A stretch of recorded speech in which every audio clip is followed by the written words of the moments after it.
Florida ਵਿੱਚ ਕਈ ਹਫ਼ਤਿਆਂ ਵਿੱਚ ਬਿਜਲੀ ਸਪਲਾਈ ਬੰਦ ਹੋ ਸਕਦੀ ਹੈ। White house Number of priorities for the federal government. Right now, because the storm's still ongoing, our priority is life-saving, life-sustaining. Jacksonville and the Keys are taking a considerable amount of our attention right now. Right now, though, the message is not to rush re-entry. There are still dangerous conditions, downed electric lines, flood conditions, problems that would be compounded by your reentry, and so listen to your local officials not only about evacuation but then about when and how to stagger your reentry.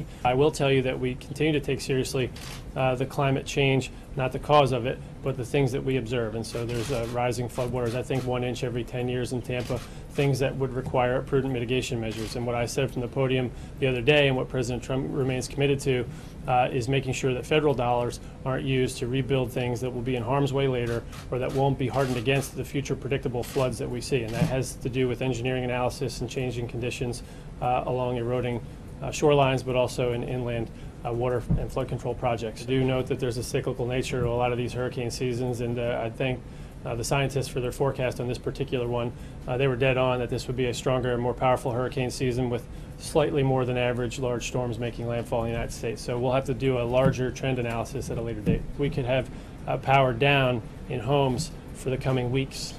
The Keys are going to take a while. We have not assessed the structural integrity of the bridges there. There's some early reason to believe that some of the drawbridges that were up may or may not have been bent. And so restoring those is going to take some time. That Route 1 is a large, expansive bridge, essentially.